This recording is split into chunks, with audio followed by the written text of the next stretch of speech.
Hey guys, Cosmic CTF here, and welcome to a brand new video, where today, since the temperatures finally dropped, like over the last few days, on the 30th it was about maybe 55, now it's the 2nd, and this morning it was about 34, which is, the temperature's fucking dropping rapidly. Like, I wake up and it's fucking freezing in the morning, which is not fun. So with this season of spookiness, I thought I'd postpone my regular stories and instead deliver a brand new episode of this series every single Friday and Monday. But in this series, we'll be telling spooky stories every single week, Friday and Monday at midnight, which is whenever my videos go up anyway. So yeah, just make sure you've got notifications on and you're ready to watch the videos, really, because they'll be coming out every Monday and Friday all the way up till October 31st, which I think is actually a Thursday. So yeah, I think there'll be one on the Monday before Halloween. So I've talked about in many of my past stories, I have always believed that my house was actually haunted.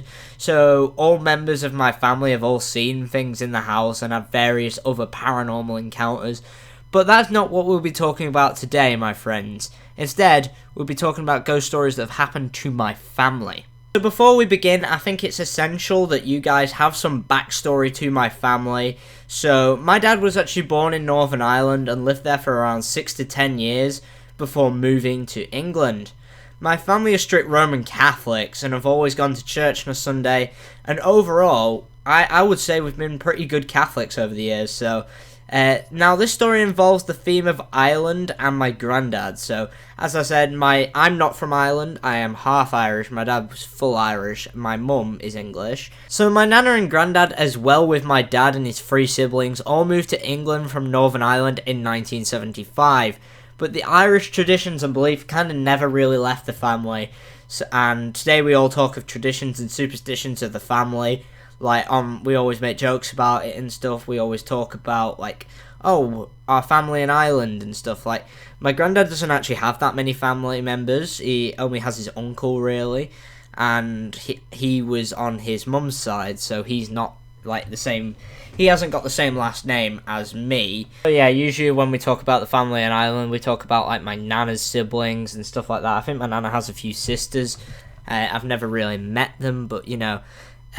So this story takes place in about 1997, about 5 years before I was born. So I had an uncle on my dad's side who was basically the youngest child of my grandparents. He was my dad's younger brother. And it's kind of weird, actually, because he was my dad's younger brother, and he was actually my mum's best friend at high school, which I find, like, kind of really strange, and how small this, like, an internet-connected the world is. But yeah, so my uncle had pretty much had a normal life until he tragically and really unexpectedly died in 1997. And my mum and dad at the time had been arranging a party, and they found out he had died on the plane home from his honeymoon. And basically, this destroyed the family emotionally. But what happened on that night, according to my granddad, like, I've asked him about this a few times. Like, he's told my dad about it a few times. He told a few of my cousins at the funeral that this happened, and what he heard, what he saw that night. And yeah, I actually believe my granddad on this. He's never really had anything to lie about. And yeah, my granddad's actually probably one of the most honest people I've ever met. And he'll never tell a lie. He'll have a laugh with you, but you know when he's being deadly serious. And everyone has said when they've heard this story, including myself, I have heard this story like twice, that he has been deadly serious the whole time. Like, he used to tell me stories all the time when we're going about places, and he says them in the same tone. He always tells me afterwards that actually happened. So basically, this story involves, like, Irish mythology and the supernatural, basically, which I find fairly interesting. So in Irish mythology, there is a spirit called a banshee, which is basically a female spirit who heralds the death of a family member, usually by wailing, shrieking, or keening. Keening is an old Irish Celtic practice where before the Christianization of Ireland, they'd basically have people at your funeral to cry, and they used to pay them sometimes just like a bit of money so they could make them go peacefully into the afterlife. Now, some people say that the Banshee's name is connected to Irish mythology, to like mounds that dot the Irish countryside, which I'm assuming are funeral pyres. I've not funeral pyres, like funeral burial sites. I've not really looked too much into it. This is just from what my family have told me. And yeah, basically there are many different descriptions of banshees. Sometimes she has like long streaming hair and wears like a grey cloak over a green dress. And her eyes are basically like all puffy and crying, because she is constantly crying for her family members. So other appearances say she's dressed in white with red hair and like a ghastly complexion with no colour in her face, according to first-hand accounts. Sometimes the banshee assumes the form of some like virgin of the family who died young and has been given the mission by the old Irish gods from the old pagan religions to become the haybringer of coming doom to her mortal family. So she may be seen at night as a shrouded woman crouched beneath the trees, lamenting with a veiled face. And yeah, you have all these other ones. You can have it as a young, beautiful woman, or this old kind of like hag sort of thing, if that makes any sense. So these apparitions are basically spirits which are trying to warn the living of death in their family, or that their own death is imminent, basically. So on the night my uncle died, this is going back to the story now instead of just this exposition. My granddad was up late reading the paper and all that. He was watching some TV. It was back in 1997, so they had that shit TVs, like the really box light ones.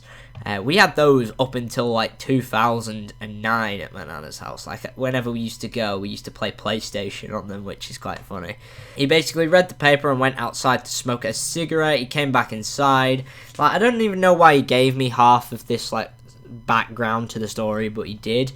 For some reason, just to like set the mood. It was really late at night at this point.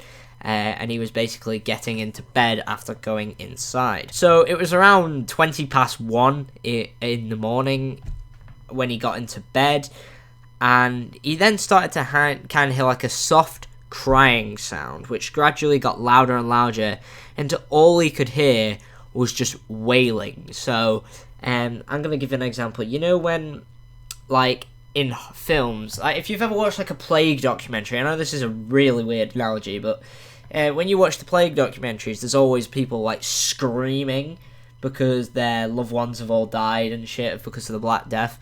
It's sort of like that. That's the kind of thing my granddad claims to have heard. And after a few minutes, it just stopped.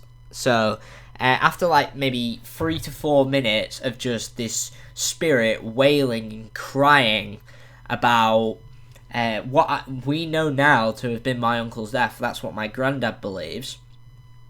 I'm trying to present this in a more like hypothetical situation, I guess, and not going off 100% truth like I could.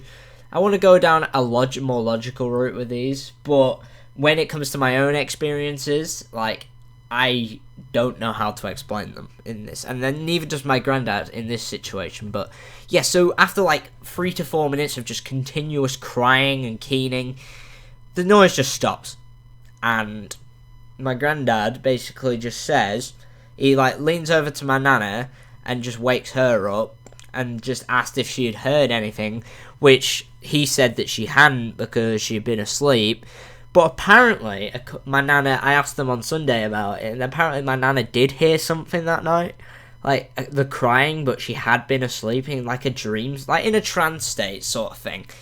But yeah, he went back to sleep after this, and he knew something was up. My granddad kept telling me how he knew something was up, he knew someone was dead in our family, and yeah, he told me that he knew what it was because he had heard them when he was much younger, when when people in his family had died. And the next day, my uncle landed back in England, and they found him dead on the plane, and my granddad just knew why, and that the banshee had like warned him. Now, whether you guys believe that story or not, personally, I do believe it. I believe that my granddad would tell the truth. He would have no reason to lie. Obviously, there's many logical explanations for it. Like, I'm pretty sure barn owls, when they call to each other, they make some of the most horrific noises I've ever heard, which that could be a possible explanation for it. But I've never seen a barn owl in the UK, like, ever, apart from in, like, captivity and shit. I've never seen a barn owl out in the fields and stuff. But yeah, my granddad basically knew this was going to happen from the keening. So I'm going to tell another story which is sort of connected to this event, and I wouldn't say it's really like paranormal with like ghosts and shit. But as I mentioned before, we did talk about family superstitions a lot, and this is one of them. Now, I've not experienced this myself, but instead of my granddad experiencing this, we have it from my dad. Now, my dad is very skeptical about like the paranormal and stuff. He said he's seen this stuff. He said he believes my granddad when it comes to like the banshee stuff. He 100% believes him. But he's very, very skeptical of ghosts in general. Like at home, he's very skeptical. But I would say he knows something's going on. Like, I've talked to him like in private and stuff. This was mainly when my brother was a lot younger, and my dad basically just didn't want to worry my brother with like a fucking ghost or some shit. But yeah, he has said like, oh, I've seen some weird shit in this house and stuff like that, like stuff you can't really explain. So in my family, my granddad has always told me, my auntie, my uncle, my dad, everyone in my family, that if one of our family members dies, a picture will fall off the wall. Now, the picture will, say it's in a glass frame, it doesn't shatter, it sustains no damage to it every single time that it falls off the wall, but nonetheless, it will fall off the wall for no specific reason. Now, this could be playing, and you could say like, oh, well, Cosmic, it's because the screw's loose that's holding it in the wall, the string snaps. There's a whole bunch of factors that could lead to a picture falling off the wall. Now, basically, this happened to my dad, as I said, and it was a week and a half after my uncle died. Now, as I said, my parents had been planning a party when they heard that my uncle died, and then they had gone to stay at my nana and granddad's house so they could kind of be like a family and help each other through the tough time, which I think is fucking great. Like, that's what I love about my family. We'll all stick together in hard times, and even people who we care about, not even necessarily members of the family. Like, on my mum's side, we'll always welcome them in. My dad's side always welcomes in my mum's side. You've got like a lot of people who are loosely connected to the family, and they're just like, oh, we'd all welcome them in and stuff. So yeah, they were at my nana's for a week and a half until they came home, and my parents used to live like halfway across the county, and so if you don't know, I live in Lancashire, and I live in the north of Lancashire, I should say, but my parents used to live in the south of Lancashire, which this is important because I don't live there anymore. But yeah, so when they got back, there was a picture lying on the floor. Only one picture, none of the others.